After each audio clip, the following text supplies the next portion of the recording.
সে কবর ভয়ঙ্কর ঘর। তোমাকেও ছাড়বে না যুবক, আমাকেও ছাড়বে না। স্ত্রী পুত্র সব ছেড়ে একা একাই কবরে যেতে হবে। হাই হাই, আজকে যাদের জন্য তুমি মাথার ঘাম পায়ে ফেলে সারাদিন কষ্ট করে যাদের জন্য আহারের ব্যবস্থা করছো, পোশাকাদির ব্যবস্থা করছো, সে সন্তান তোমাকে ভুলে যাবে, সেই স্ত্রী তোমাকে ভুলে যাবে, সেই মা বাবা তোমাকে ভুলে যাবে, সে বন্ধু বান্ধব তোমাকে ভুলে যাবে, সে আত্মীয় স্বজন তোমাকে ভুলে যাবে। হাই হাই, তাদের কাঁধে করেই তোমাকে মাটির ঘরে পৌঁছে দিবে। যুবক, কার জন্য করছো? কার জন্য তুমি দৌড়াচ্ছ? কোন মাওলাকে ভুলে আছো? কোন কবরকে ভুলে আছো তুমি, যে কবর তোমাকে দৈনিক 5 বার ঢাকে, 5 বার। এই মানুষ, দুনিয়ার জমিনে ঘুরছো, আমার ভিতরে আসতে হবে। আমি কবর একাকিত্বের ঘর, আমি কবর অন্ধকার ঘর, আমি কবর সাপ বিচ্ছুর ঘর, আমি কবর এমন ঘর যে ঘরে বাতি নাই, যে ঘরে সাথী নাই, যে ঘরে বন্ধু নাই, যে ঘরে বান্ধব নাই, যে ঘরে দুনিয়ার তোমার কেউ থাকবে না, সে ঘরে আপন থাকবে একমাত্র রব।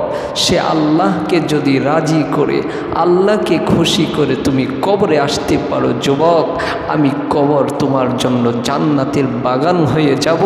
আমি কবর তোমার জন্য জান্নাতের বিছানা হয়ে যাব।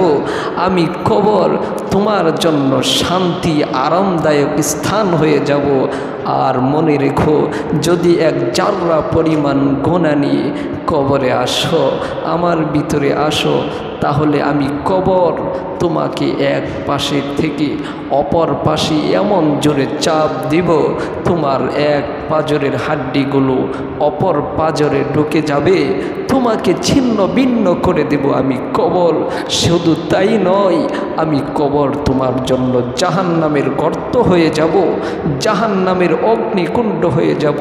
হাই হাই যুবক, কিসের পিছনে দৌড়াচ্ছ? কোন নারীর পিছনে তুমি দৌড়াচ্ছ? সে নারী তো তোমাকে জাহান্নাম পর্যন্ত পৌঁছে দিবে যুবক। এজন্য এখনো সময় আছে, ফিরে এসো, আল্লাহর কাছে ফিরে এসো, আল্লাহর পথে এসো।